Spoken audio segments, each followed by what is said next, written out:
One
Well, it just needs more than that. You do it.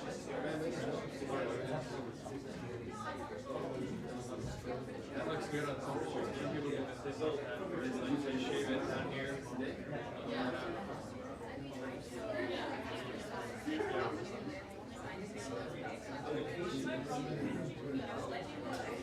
Some people do that.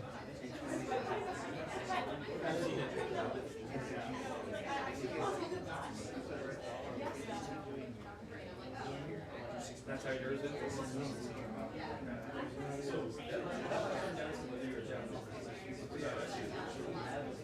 Well, then you don't have to show as much.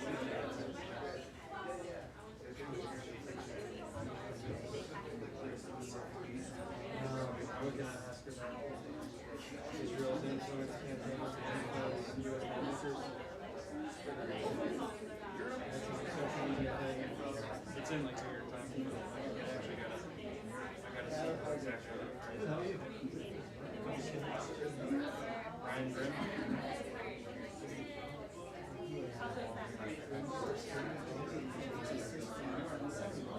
Who? Oh yeah.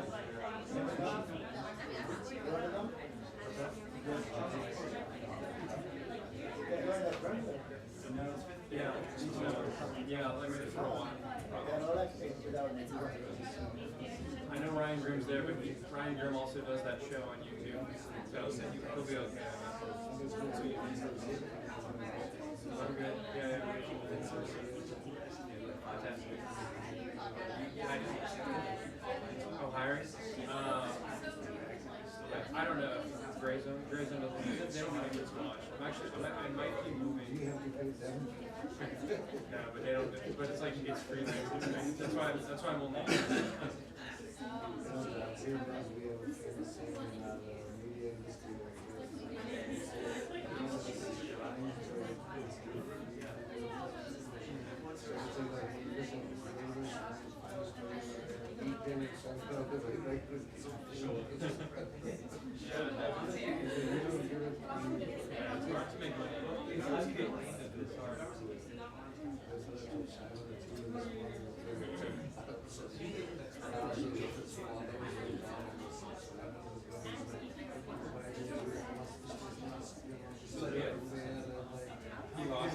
He's got a bunch. He goes out there and 1 a.m. suddenly I do like 5,000, 6,000 followers, 400 something.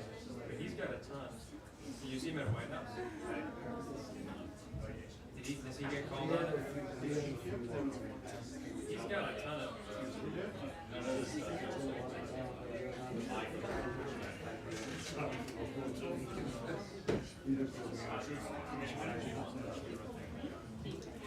Yeah, he's I've met him a couple of times. He's got like 700,000 that are always complaining.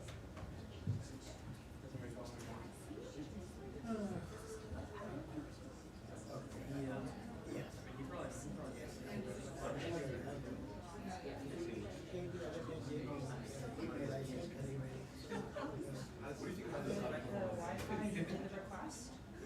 You should be all set. It's showing that. It says you're connected to the U.S. That's the other U.S. one. Aren't you getting it? It says it's already, but you're getting it. You get the check next to it. You should have received an email that she approved the request. Oh, in the email? Yeah, you should have received an email. In the email? In the email? Yeah, so your first two rows are Oh, yeah. for the Email. Yeah, okay. You should have gotten an email when you sent the official request. It should be there. But did you send the official request? Yes, I did. Then you should, if she responded, you would have gotten it. And it'll give you the password. Okay, thank you. Okay.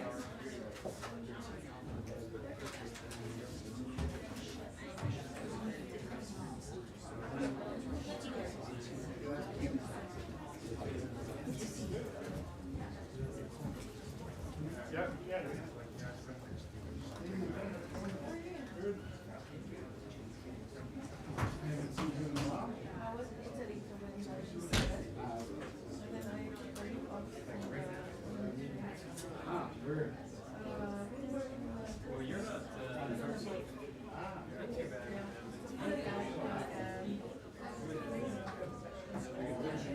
It's always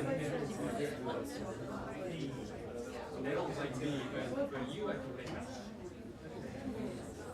Cool. So yeah, in a way, but now we cannot take the holiday till December.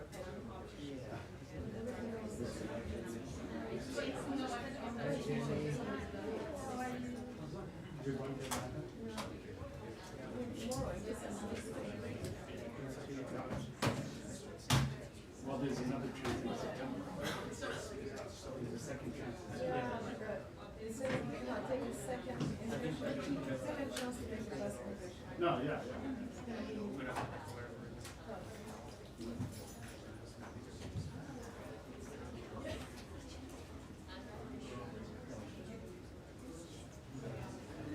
Rich man, Hey, food in your hand, how goes it, man? being insane in your hand. Jenny, can you please tell him to put his food down? Like, he makes us hungry every time. Keeping jealous, Julian. Keeping jealous. You know you want the food. You know you want the food. Miss Nadia has a haram. Yeah. Khorak, al-Keban. You're just jealous, Julian. It's true. You are jealous. And you don't forget you owe me a meal for the video. You owe me. You owe me. So I think you heard that our CFO graduated. Yeah, I think we talked. I think we looked at each other since I mean, my thing is, I'm doing it you're a fun watcher. Oh yeah, okay. Sam and I'm cooking for him. He's a, does a lead team. What about you? I don't need non-coach. Same with our dad.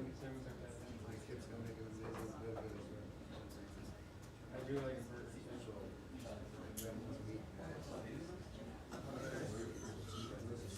Sounds good. You have it already.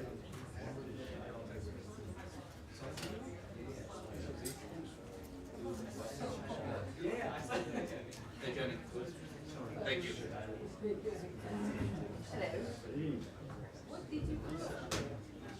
I had just a personal call.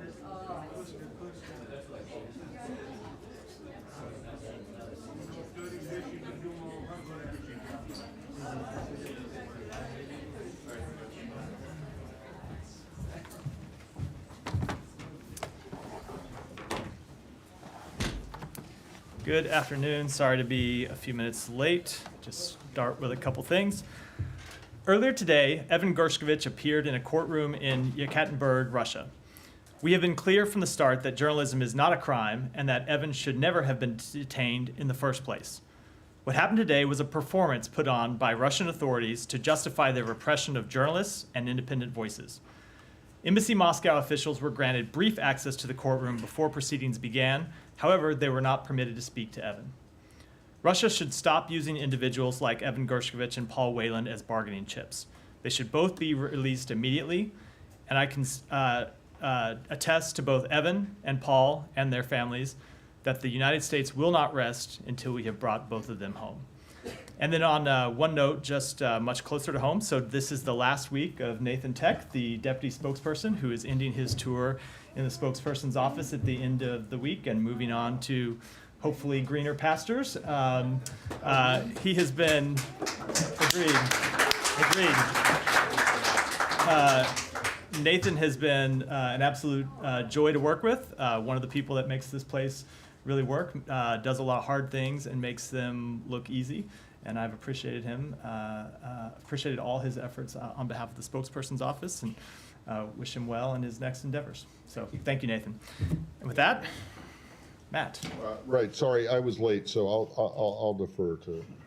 Can we just follow up on Evan while Sure. you started with that? Given officials in the Biden administration have said, once a trial begins, it's not highly likely that there will be a deal to secure that person's release. Now that we're seeing this trial begin, what do you guys expect in terms of the likelihood of any deal coming to fruition in the near term here? I don't want to make any kind of public assessment or speak to negotiations that happen, of course, in private. We have been working to bring both Evan and Paul home since they were detained. And as we've said, we have put a significant offer on the table some months ago. We continue to work privately to try to secure their release. We shouldn't have to do that. They should both be released immediately, but we will continue our efforts. Those have been happening before Evan's trial. They will continue during the trial, and should he be convicted, which of course he will be, it's not a free trial, they will continue after the trial, but we want to see him returned home immediately.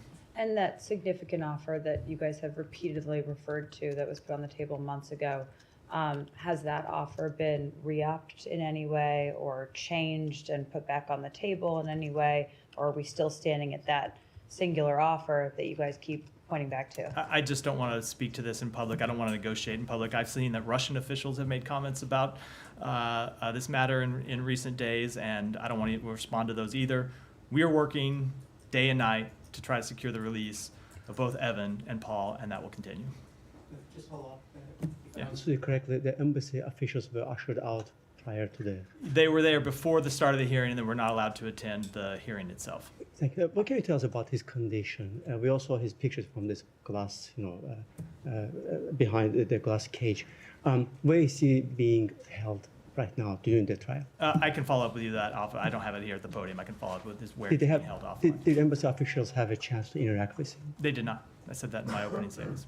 And I know you guys don't typically get into politics from this podium, but given that it directly intersects with your efforts to secure Evan, the former president, Trump, who's now the Republican nominee, said earlier that Evan would be released prior to him taking office if he wins the election on November 5th. Is there any legitimacy to that claim as far as this building knows? So I am not going to deal with comments made in a political context in a political campaign, but I would note that I would hope that every American who cares about the safety and security of their fellow American citizens would demand the release of Evan and Paul now. Not November, not December, not January, but now. That ought to be the position of every American, because I would hope that every American citizen wants to see these two wrongfully detained Americans return home immediately. Anything else? Janie? Thank you very much. And two questions. North Korea launched another ballistic missiles early yesterday morning, and following the spray of garbage balloons into South Korea. Due to the impact of these trash balloons, operation at international airport are being disrupted and flight cancellation occurred. What comment can you make on this? We continue to call on the DPRK to refrain from these provocative actions and return to diplomacy. And the Russian deputy foreign minister said that South Korea must retaliate North Korea and Russia recent agreement. On the other hand, it was announced that the North Korean workers would be dispatched to reconstruction for Donetsk, Ukraine. How do you view this? So I don't have any specific comment on that. I had not seen that report, but obviously we have been quite concerned about the burgeoning relationship between North Korea and Russia. Obviously Donetsk is part of Ukraine, not part of Russia. And so any kind of increased cooperation between those two countries when it relates to activities on occupied Ukrainian territory is something that we would oppose. Thank you. So, yeah.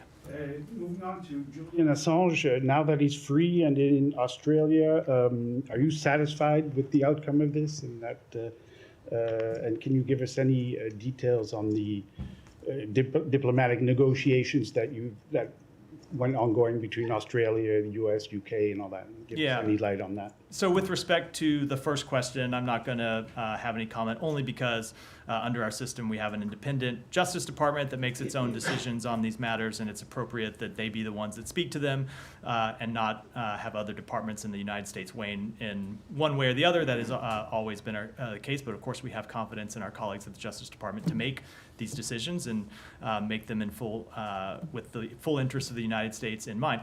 As it pertains to involvement of the State Department, I can tell you it was very limited only in the last few days. This was a matter that was handled by the Justice Department through law enforcement channels. There was some small coordination role between our embassy and the Australian government just in the past few days, but this was, other than that, a law enforcement matter handled through law enforcement channels. But are you satisfied that the case is over? So look, the Justice Department has spoken to that, and I don't have anything to add. Obviously, the ambassador put out a statement that said we were happy to work with our Australian colleagues on it, and that remains the case. I do think it is important when we talk about Julian Assange to remind the world that the actions for which he was indicted and for which he has now pled guilty are actions that put the lives of our partners, our allies, and our diplomats at risk, especially those who work in dangerous places like Afghanistan and Iraq. This was some years ago now, almost 15 years ago, so I think the world has forgotten much of it. But if you recall, when WikiLeaks first disseminated and published State Department documents, State Department cables, they did so without redacting names. They just threw them out there for the world to see. And so the documents they published gave identifying information of individuals who were in contact with the State Department. That included opposition leaders, human rights activists around the world, whose positions were put in some danger because of their public disclosure. It also chilled the ability of American personnel to build relationships and have frank conversations with them. And at the time, those of you who covered the State Department at the time will probably remember that in the days leading up to that release, the State Department really had to scramble to get people out of danger, to move them out of harm's way. It was an extraordinary effort performed by dozens of government officials around the world, but that doesn't change the danger that those actions put innocent people all around the world in through no fault of their own. And that's, of course, not even to mention the further actions by WikiLeaks down the road to essentially serve as a conduit for Russian intelligence interfering in the U.S. presidential election.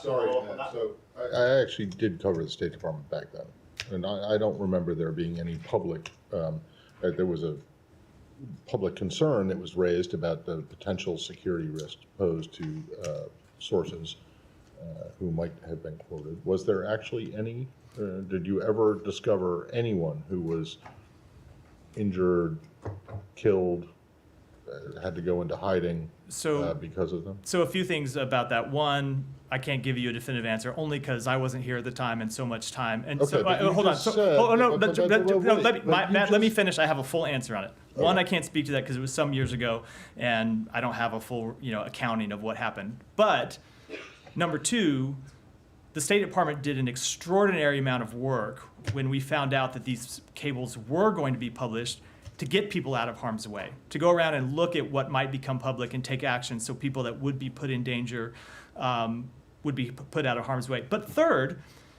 if you drive drunk down the street and get pulled over for drunk driving, the fact that you didn't crash into another car and kill someone doesn't get you out of the reckless actions and the endangerment that you put your fellow citizens in. And it's the same thing. The same principle applies here. Right. Well, I don't think that it does. But the fact of the matter is that the State Department has been, at least as far as I know, and maybe I'm wrong, but has never been able to point to anyone who was compromised or killed or put at risk because of this. Their identities were compromised. The State Department went to great work to get people out of harm's way, to prevent that very action from happening. Do you know how many people about? As I said, this was some time ago. I was in the government at the time, not at the State Department. I'd have to go back and look at it, but I do know that there was work around the world, especially in places like Afghanistan, Iraq, and other places around the world where they did have to do a great amount of work to kind of move people out of harm's way. One of your predecessors, P.J. Crowley, who was standing at the podium at the time, went to great pains to talk about the potential damage that could or would be caused by these revelations. And unless I missed it, I didn't hear that there was any. As I said, number one, the department went to a great amount of effort to avoid people being put in harm's way, but it doesn't absolve anyone of their responsibility. I know, but I know you're not. But it's an important point. Just because people were able to mitigate the harm done by your actions, that doesn't absolve you of your actions in the first place. Okay. Shannon, go ahead. Oh, I'm sorry. Oh, yeah. One other thing. You said there was some small coordination between the U.S. and Australia over the last couple of days. Was that involving the flight? With relation to his landing and transfer in Australia. Yeah. Can I ask a follow-up? It said in the Sure. agreement that Mr. Assange will not be able to enter the United States without permission. Who will he be seeking permission from? Who would grant that permission, and how would that happen if that were to occur? It would. So I'm not going to speak to provisions in what was a Justice Department plea agreement, but that would be handled, as is the case for anyone seeking permission to enter the United States. And in the judgment, the sentencing part of the judgment, the judge noted that there were no victims of Mr. Assange's behaviour, which is part of the reason that the sentence was what it was. Do you disagree with that? Do you think there were victims of his actions? I'm not going to speak to a comment made by a judge in a ruling. It would never be appropriate for me to do so, but I stand by the comments I made just a moment ago. What? You're not going to speak to a comment made by a judge. I mean, if he did, I don't know that he did, but that's exactly the point of my question. Yeah, but I'm not. Which is that the State Department has never come up, even though it was one of the prime quote unquote victims of these leaks, was never able to identify anyone who was killed or came under. I think the point I made a moment ago is an appropriate response to that, which is just because the State Department was able to take actions to keep people out of harm's way, people that you put in harm's way, doesn't absolve responsibility. What actions did the State Department take? The State Department at the time was able to reach out to individuals whose names were going to be, I can't tell you that, it's almost 15 years ago, Matt, I wasn't here. Well, I know, but the case has just come to a close. But I cannot give you a full account of something that happened almost 15 years ago, but people that were here will tell you that the State Department went to great lengths to reach out to people whose identities were exposed and get them out of harm's way. And the other point I made is that it does, when something like that happens, it does chill the ability of American personnel to build relationships with people and count on the fact that the information they provide us will be held confidential. So it is not just a harm to, or potential harm to the safety and security of those individuals. It's a harm to American diplomacy. No doubt, but the fact of the matter is that you have not ever been able to identify anything tangible about any tangible negative effect. That is a different. So I think I just did point to a tangible negative effect when people are less willing to trust the United States government. To okay, well, give me an example. Information's secret. Who was willing to? It was I was in government at the time, and I can tell you, traveling the world with a different a different agency, we often heard from foreign counterparts that they were. I'm obviously not going to speak to. I'm not going to speak to the exact conversations, but we often heard from foreign counterparts that they were worried about providing information to the United States government because of our ability to keep Okay, it. well, I secret. remember one, having been here at the time, and I remember that Berlusconi told former Secretary Clinton that he was concerned, mainly because of what the WikiLeaks, what the cables suggested about his, activities and, There were, Lifestyle. yeah, there were more, Yes. there were more substantive and serious concerns. Yeah. were there? Yeah, Okay. yeah, Can you raised. name, can you name a, I'm not a person, So, maybe, but so country? I think you know? could see why, if the point of the conversation is someone raising concern about private conversations being made public, it wouldn't be helpful for me to then make those private conversations public in response Well, to a you question said at it's this 15 podium. years ago. I'll drop it. Go ahead, Alex. Thank you. A couple of questions on Russia. Yeah. The multiple reports claiming that Russian government plane was headed to New York this morning. Are you in a position to confirm it? What are they doing there? It's the first time since last year. I don't, I'm not able to confirm those reports. I don't have any information about Please it at all. take it from me if possible. This is not the FAA, Alex, so. About the phone call between Moscow, between Russian and U.S. Defense ministers. Yes. I'm sorry, what's Yesterday's phone call to Moscow. Why did the administration feel a need to make that phone call yesterday on the same day when ICC issued an arrest warrant? Why did who against? feel the need to make a phone call? I mean, the Secretary of Defense called. It's a question you should direct to the Secretary of Defense or the But, Pentagon, not to the State Department. But is there any change in the administration's policy in terms of discussing Ukraine without Ukraine? There is, of course, there's not. But with respect to questions about calls made by other agencies, especially agencies that hold public briefings, you should go to their public briefings and ask them. Do you have any concern about timing of it? Because yesterday we Of course not. Of course not. On the South Caucasus, Yeah. Assistant Secretary is headed to Azerbaijan. He was in Yerevan 2 weeks ago. He was in Georgia last month. Why having this visit separately to these capitals? You guys have. We single continue trip. to engage in diplomacy to resolve a number of the outstanding issues in that region. So something we've been working on for some time. The Assistant Secretary regularly travels there. Go ahead.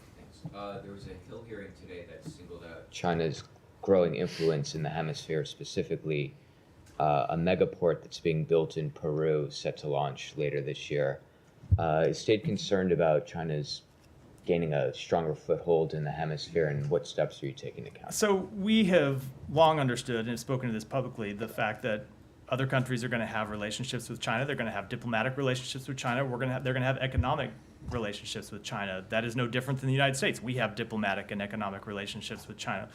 What we have always made clear to countries around the world, and this very much includes countries in our own hemisphere, is that they need to go into those relationships eyes wide open, and they need to understand that if they enter into agreements with China, they ought to ensure that those agreements have transparency, that they are in the best interests of their governments, and most importantly in the people of their countries, and to make sure that they've are fully meet international standards. Nadia. Thank you. On Gaza, 500,000 people are facing catastrophic level of hunger, especially in the north. And actually, WFP is describing the situation as full-blown famine.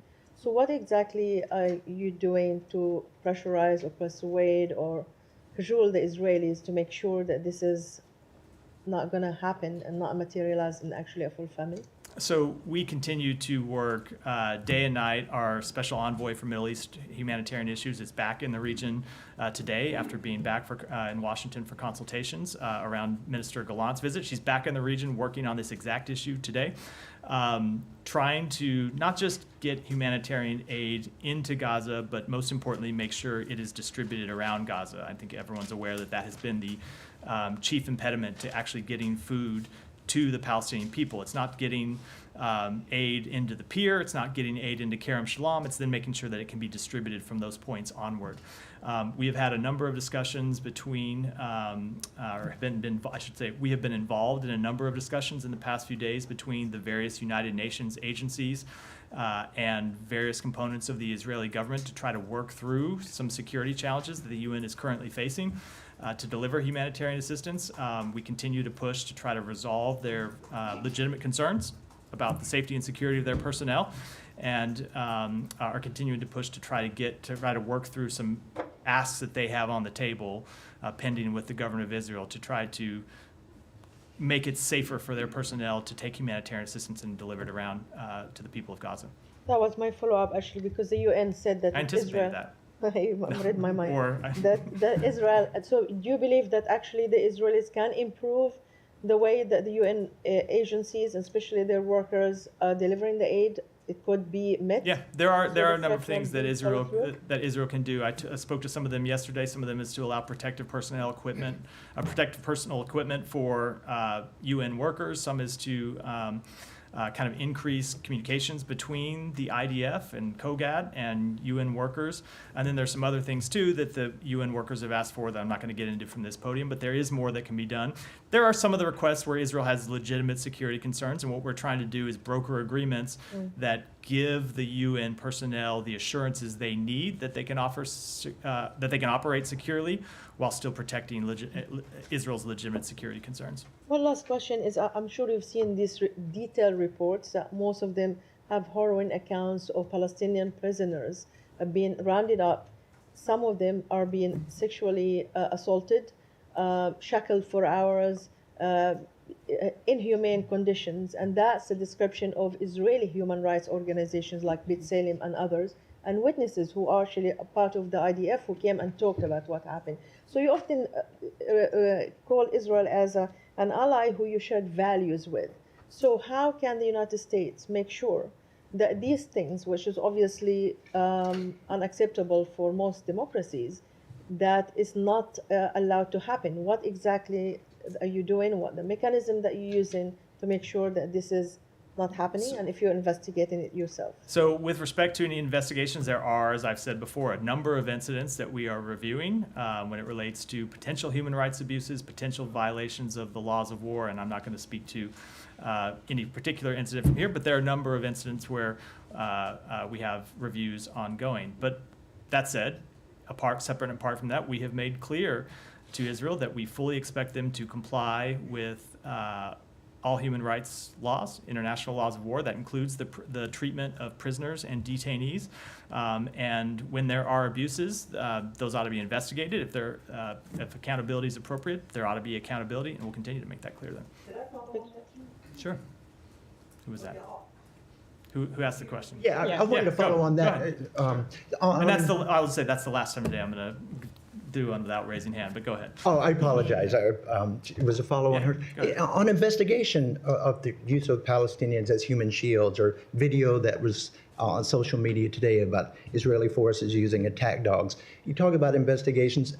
Logistically, what does an investigation look like, and when would we see results of that type of investigation? So it depends whose investigation you're speaking to. If you mean the reviews that are going on by the United States, there are personnel inside the State Department that conduct reviews with respect to the laws of war in this conflict, as we do in other places around the world. And I don't speak to those reviews before they're finalized, nor can I preview when they would be finished.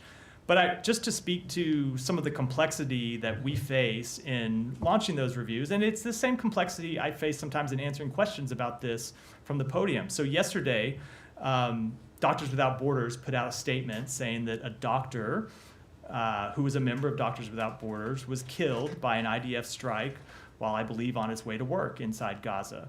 I was asked about it at the podium. I said, I can't give you an assessment on that strike because I don't know the details.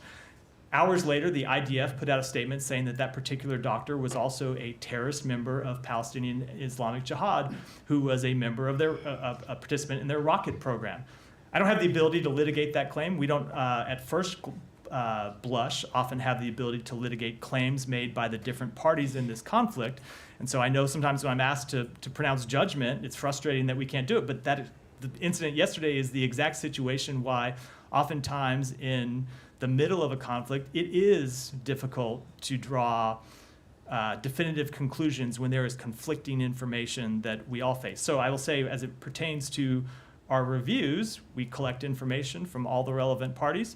As we said when we released a report on this matter some time ago, we have open inquiries to the government of Israel asking for information about these specific incidents, and we'll continue. Those reviews will continue. Sorry, on this, you have any reason to believe that the IDF claim is more credible than the MSF claim? So both things can be true. What MSF claimed was that he was a doctor who was a member of MSF. Okay. What Israel claimed is that that's wrong? No, I'm not saying that's wrong. What Israel claimed is that he was a doctor who was a member of MSF who was also a terrorist involved in Palestinian Islamic Jihad's rocket program. My point is, neither of those are United States verified information. Right, so when I get asked about the IDF claim, but he was a doctor and he was also involved in Hamas's missile program? Rocket program. Rocket program. Rocket program. Yeah? Yeah. How? I don't know. That goes to my. Didn't the IDF tell you? They put out a statement on this. This goes to my exact point that you see claims made by various parties on the ground, and then oftentimes you see conflicting claims made by the IDF. We will reach out to our Israeli partners about. We will reach out to our Israeli partners for more information about these, but oftentimes when I'm asked for definitive conclusions about the specifics of a strike, we are operating on incomplete information, and that's why as frustrating as it is why I can't offer a definitive conclusion about any one strike. In history where physicians have been, also criminals of some kind. That's my point. Yeah. But you're just saying, well, MSF, which is a respectable organization, IDF, a respectable organization, but they have completely different views. So you guys need to come in the middle and decide what, And that's, don't you? That is what we do with respect to the ongoing assessments. That's the point I was making, 2 points I was making. One, with respect to ongoing assessments, when you look at that information environment, sometimes that's why it takes time to reach a definitive conclusion, because things aren't as simple as they appear at first blush, right? I get a question about it. Hold on. I get a question about it yesterday. No, it could be as simple as they were at first blush. You just don't know. Exactly right, and you don't know. The second thing is that's why it's hard oftentimes to give definitive answers when I get asked about this from the podium, because information changes, more information comes to light, and maybe that information is correct, maybe it's not. We try to gather it and make definitive determinations. But Matt, don't you make assessment to other countries when you don't have equally the same information? Whether it's Iran, whether it is China, whether even an ally, Russia or Ukraine or others. So is it just with Israel that you're always unable to make that conclusive results, or is it just because you don't have the information? So first of all, I would say there are times when it is quite obvious what happened, and we do make specific determinations very quickly. So look at the World Central Kitchen strike, where it's quite obvious within a few hours, within certainly the first 24 hours, what happened and that it was a mistaken strike, and we spoke to that exactly. Other times, it is less clear. So that's the first thing. But then I would say, with respect to Israel, as with any other country, we make determinations based on the information that's available to us. We reach out, in this case, to NGOs and others who are on the ground, and we reach out to the government of Israel when trying to make assessments about individual strikes before making any definitive conclusions. But you do accept at least what both sides agree on, that this person was a doctor. I have no reason to dispute that. I have no reason to dispute at all that he was a doctor. And to be clear, sorry. Yeah. And that's funny. Sorry, no laughing matter. But and to be clear, you have explicitly asked Israel for evidence that this doctor was involved in Hamas. I don't know if we have pertains to this strike. We often do. Will you? Hold on a second. We often do when it comes to strikes like these, when there are claims of human rights abuses or claims of civilian casualties. It is regular practice for us to do so through our embassy in Jerusalem. I can't say we've done so in this case, but it would be normal practice for us to have done so. I just haven't verified that we did in this one specific one, or that we're not doing it in the coming days, but it would be our standard practice to do so, yes. Can we move to Kenya? Sure. I'm sure we can move back later.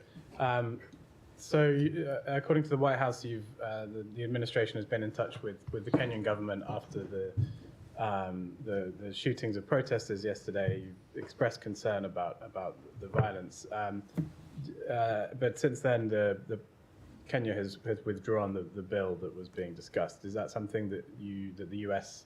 sort of pushed for or welcomes? So I won't speak to the withdrawing of the bill. That ultimately is a matter for the Kenyan government to determine. I will say that in our conversations with the Kenyan government, what we did is tell them that the freedom of peaceful assembly and habeas corpus are rights that are enshrined in the Kenyan Constitution, and we urge them to ensure that the Kenyan security forces use non-lethal methods and prevent civilian harm in responding to any security concerns. Yesterday, I think in the White House comments today, that it talked about reports of violence against protesters. It sounds like you have a little bit more of a solid conclusion. Like, do you have an understanding of what actually happened? Yeah, we've seen well-documented reports of violence against protesters, and what we have said is in our conversation with the Kenyan government is that they should use non-lethal methods and prevent civilian harm in dealing with peaceful protests. And this is the same country that has obviously sent police to Haiti for this multinational security support mission. Does that raise concerns to you about if you've got those particular concerns about how Kenyan security forces are operating, inside their country, should we be concerned about how they're going to operate now in Haiti? So a few things with respect to that. Number one, all MSS mission personnel, both from Kenya and from other countries that we expect to participate in the MSS, receive pre-deployment training. That is in accordance with UN training standards for similar UN missions, including training on human rights, child protection, countering sexual and gender-based violence.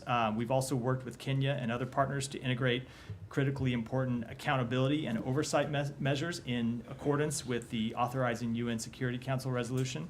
And that includes operating in the highest standards of transparency, conduct, and discipline, and includes compliance mechanisms to prevent, investigate, address, and publicly report any violations or abuses of human rights related to the MSS mission. So we have both, working with the UN and others, worked to establish training on the front end and then to ensure transparency and accountability for any alleged abuses on the back end should they occur. Who has oversight over that mission? The United Nations, ultimately. It's a United Nations Security Council authorized mission.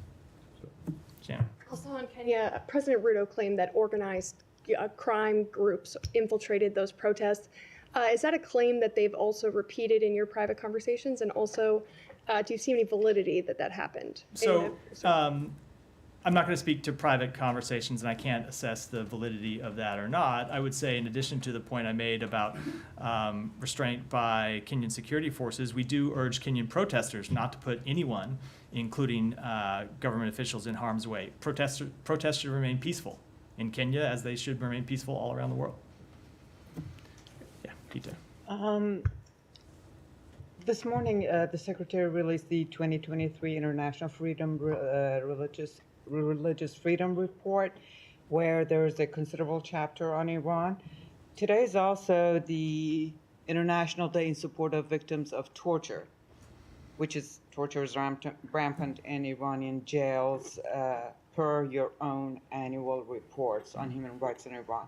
On Tuesday, yesterday, a group of political prisoners in Iran, they asked that the world pay more attention to the human rights situation in Iran, especially in view of the recent comment by Ali Khamenei that among the officials of the judiciary system, he was saying, ignore international or Western, quote unquote, Western human rights standards, and only national laws apply. Now, I was wondering, besides sanctions against Iranian officials, what other alternatives do you have to try to secure Iranian people's human rights? So first of all, we absolutely agree that the world should pay more attention to the oppression of the Iranian people. And one of the things that we have done since the outset of this administration is to work to highlight human rights abuses inside Iran, highlight crackdowns on the freedom of the Iranian people. And we do that not just through our bilateral engagements around the world. We do it through public reports that we issue. You referred to one of them. And we also do it working through international fora, where we consistently raise the regime's brutal crackdown and brutal repression of the Iranian people, and encourage other countries to raise their voices and object to it publicly and object to it privately. We also take measures to ensure that the Iranian people can stay connected to the outside world. We've talked before, you've heard me talk before from this podium about what we have done to ensure that they have access to the internet through VPNs, so the Iranian people can find out from independent news sources outside Iran, more about what their government is doing. And then I do think the measures that we impose, the accountability measures that we impose, are important. We have imposed more than, I believe it's 600 sanctions and other measures on Iran and Iran-related entities since the outside of this administration. Some of those are for their support for terrorism and other destabilizing actions, but a number of them are for their oppression of the Iranian people, and we will continue to take those actions as appropriate. But Matt, sanctions are not helping people. Well, so my point, sanctions are just one of the tools in our arsenal, ultimately calling out that oppression, making sure other countries focus on it, and we wish more countries would. Let's be perfectly frank. It would be, we would welcome other countries objecting to the brutal crackdowns of the Iranian people. We see some, of course, and to that statement, yes, a lot of them are in the Western world. We would welcome every country in the world speaking out against Iran's brutal crackdowns. And as I said, we also work to support the Iranian people, and those are the measures that we have available to us, and we will continue to use them. Well, clearly they're not going to listen, as Khamenei has said, to. I certainly don't think the regime in Tehran is going to listen, but as I said, we're going to continue to try to make sure the Iranian people can also get information from outside sources, and we support the Iranian people in their rights to exercise their freedom of expression and other basic rights available to them. Go ahead. Thank you, Matt. Staying on the religious in your report, in the Iraqi section, it says that restrictions on freedom of religion remained widespread outside of Kurdistan, but in some parts of the Iraq. And also, there are continued reports of violence by the armed groups, sectarian groups like Iranian-backed groups on the religious minority in Iraq, especially in Sinjar, the people, Yazidi people, they fear to go back to their region because of these groups. So what tools and what measures do you have and have you put in place against these groups in order to take their responsibility? So first of all, when it comes to the report that we released today, I'm not going to be able to give you a detailed answer as pertains to what's in the report. It's a long, detailed report, covers scores of countries around the world, and I'm not an expert who can speak to every piece of information that was in the report. I will say the report itself is the point of the report itself is to make information public. It is not the vehicle through which we impose accountability measures. It is the vehicle that informs the policy choices that we make. So it is one of the things that we do to gather information, to make that information public, and then we take into account all of the information that's in the report to inform the policy choices, none of which I'm going to preview from here. Another question on the Kurdistan region. After long postponement, today the Kurdistan region President Najm Barzani sets October 20th as the new date for the Kurdistan region's election. As the U.S. government were engaged and so encouraged the Kurdistan region to schedule a date for that election. So what's your comment on that? And how do you see the process of preparation for that election and also the recent change to the election in that region? So we welcome the announcement of parliamentary elections on October 20th in the Iraqi Kurdistan region. Elections are a vital element of the democratic process, and we expect the authorities to ensure that they are free, transparent, and occur without further delay. And we appreciate the Iraqi Kurdistan region's president's efforts to reach agreement between all parties. Go ahead. The members of Senate Foreign Relations Committee wrote a letter to Secretary Blinken calling for a strong diplomatic response on Indian government's involvement in assassination attempt on a U.S. citizen at U.S. soil. They're also asking for a briefing on this matter. What is your response on this? So we will respond to those members privately, as we always do. I won't speak to that here. But as pertains to the other issue, when this issue first arose, we made clear that we had raised it with the government of India and told them that we expected there to be a full investigation. They've announced that they are conducting an inquiry, and we will look forward to the results of that inquiry. So U.S. lawmakers yesterday passed a resolution supporting democracy in Pakistan. In a significant bipartisan support, U.S. lawmakers urged Biden administration to collaborate with Pakistan in upholding democracy, human rights, and rule of law. Any comments on that? So I'm not going to comment on that resolution specifically, but speaking generally, our most senior officials, including Secretary Blinken and Ambassador Blum, have consistently, both privately and publicly, urged Pakistan to respect the rights of its people and live with its constitutional and international obligations. We continuously urge the government of Pakistan to respect human rights and fundamental freedoms, including the freedoms of expression, association, peaceful assembly, and religion, as well as the rights of marginalized populations such as women and religious minorities. Go ahead. Yeah.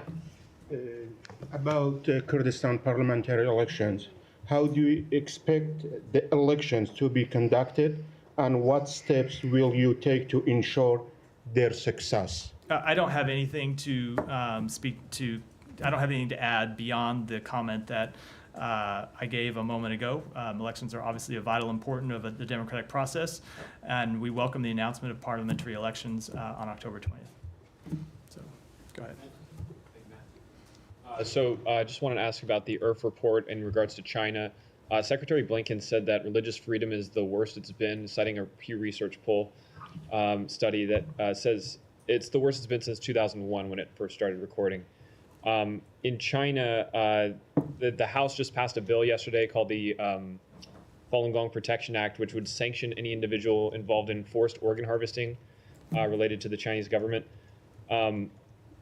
It would also stop the U.S. from cooperating with China in the organ transplant field. What further measures does the State Department have in countering the forced organ harvesting by the Chinese regime? So let me take that comment back and get you a comment. Sorry, is the IRS Oh, yeah. quote out? I believe it's out. The secretary did a public event earlier today. It should be released. Yeah, I think it's posted online. So I don't think it was sent to. My apologies if that's correct, and I have no reason to doubt it is. But we will get it to you, Simon. All right, thank you, sir. Two questions, please. One is as far as talking about democracy and U.S. India relations. A lot of analysis were going on as far as this largest elections on the globe. 700 plus million people went to the polls in India, and by the Indian American community here, and also analysis in India press. What they are saying is that many groups and people here in the U.S., they undermined the democracy of India, that they wanted to break the democracy or the government there.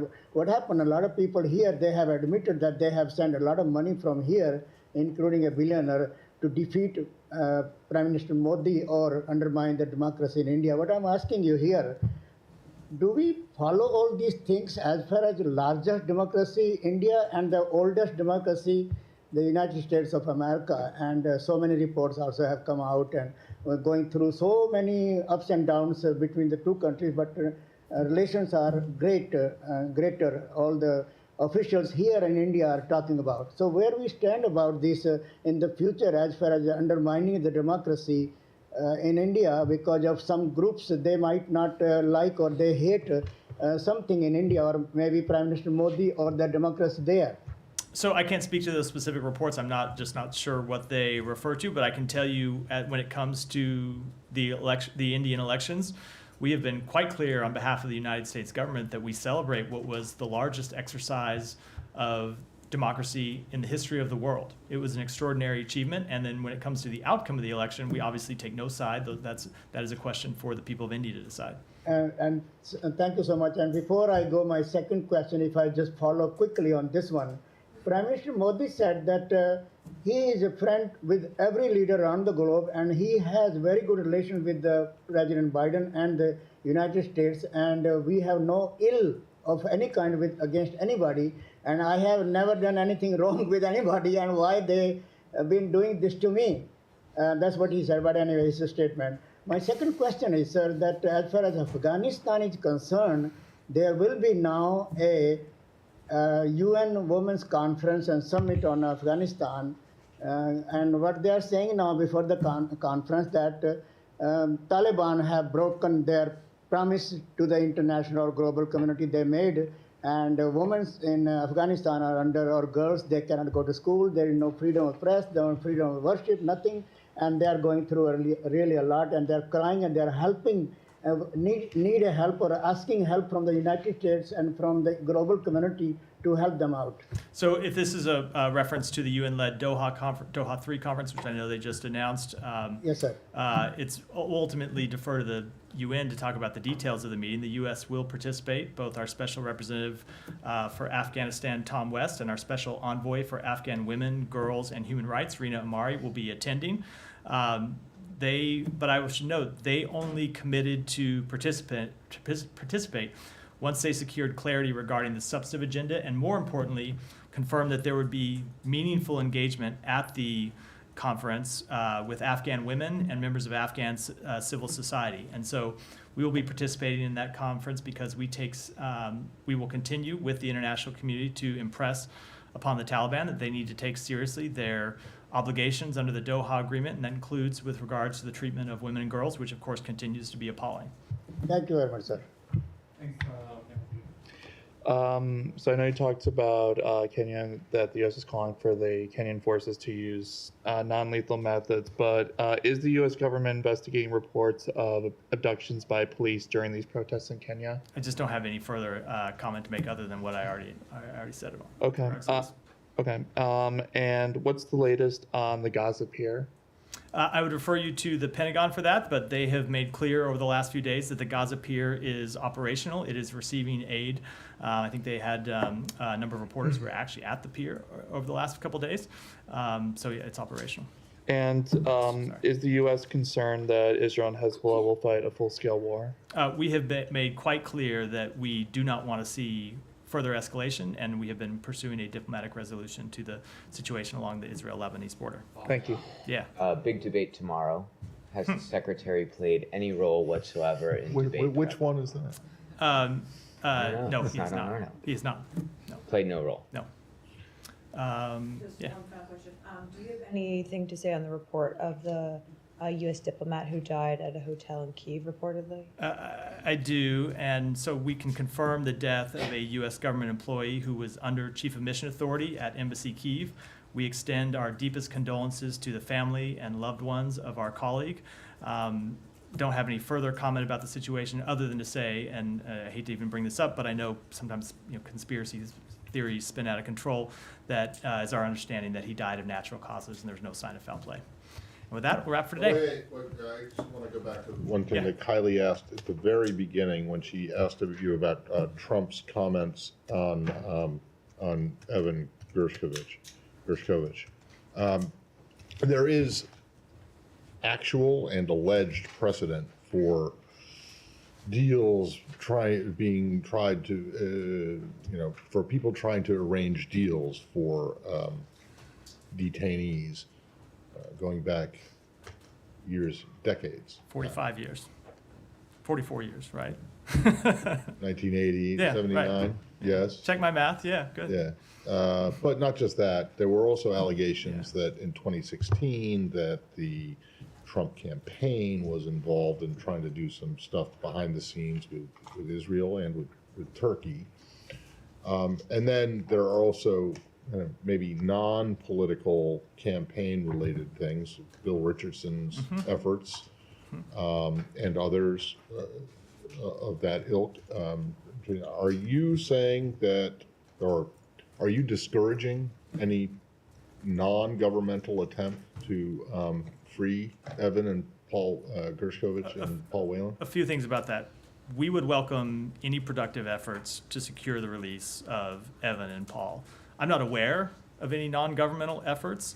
I would hope that anyone pursuing such an effort would do it in coordination with the United States government. As I said, I'm not aware of any now, but I think that would be an important principle.